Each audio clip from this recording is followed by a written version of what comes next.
I wanted to talk a little bit more about embracing our sense of self. And that sense of self might be very personal feeling, or it may be more universal.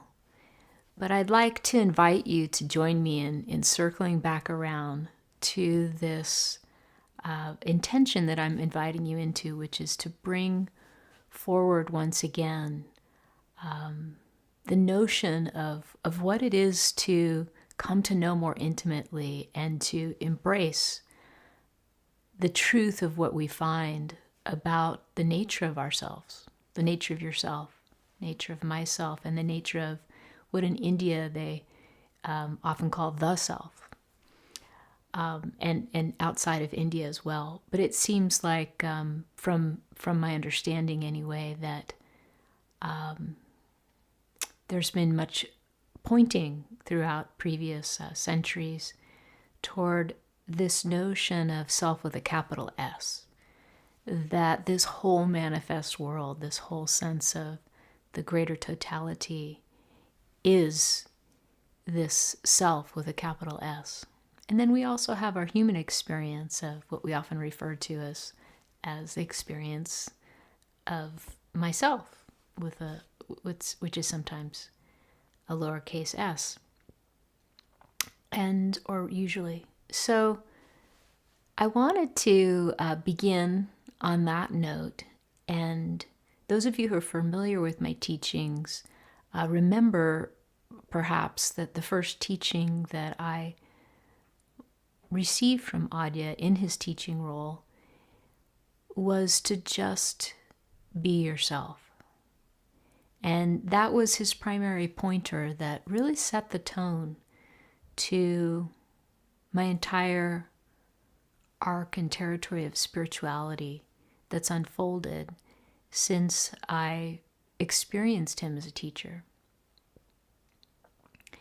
And you may have a good sense of yourself.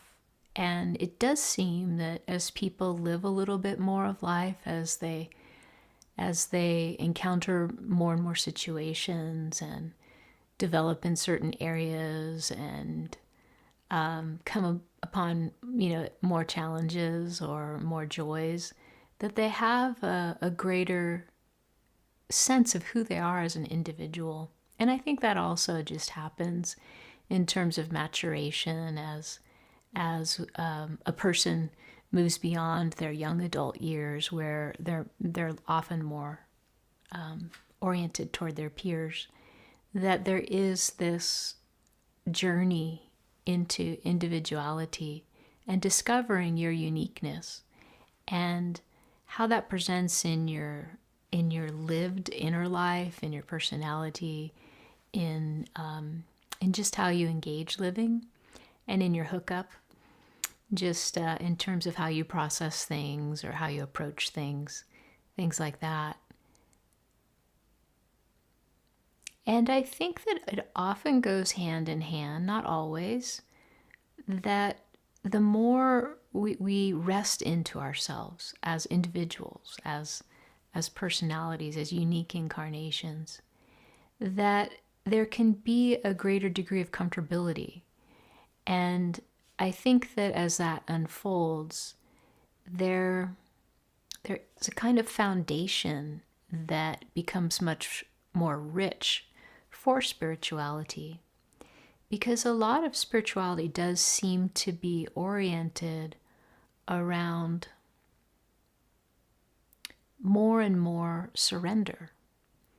You could almost say that the unfolding of a deepening spirituality and a clearer and clearer realization of being is an arc of surrender. And it's also could be an arc of many things. It could be an arc of embracing life as it is, or you as you are, or that person that you're interacting with as they are. And it can be many arcs. But for tonight, I want to tie this sense of resting into oneself as into a kind of letting go into your essential nature. And I think it does take a certain degree of self-compassion. One person who wrote in with a question tonight did use that phrase, self-compassion. And as I'm using it now, it may or may not address their question. But I do think that there's a way that we can really come to peace with who we are as an individual. And sometimes that's surrendering our ideas of who we ideally would want to be, or others think we should be. But it can also be a very open surrender that leaves a lot of possibility for us to change and grow, and perhaps even more successfully move toward the person that we'd really like to be. And sometimes we learn to like who we are, even if it's not in any way matching our idea of what we thought we wanted to be. I think often it's the case that we sometimes don't even know what we want until we experience it. Oh, this is actually what I wanted, was to actually be myself without argument, to embrace who and what I am. And perhaps you relate to what I'm saying and resonate with it, and perhaps not. And that's part of your uniqueness and your own sense of things. And so sometimes we get a clearer idea of our own nature, just our own unique incarnation and our own unique expression of life and consciousness. By contrast, we sense how we're different from somebody else.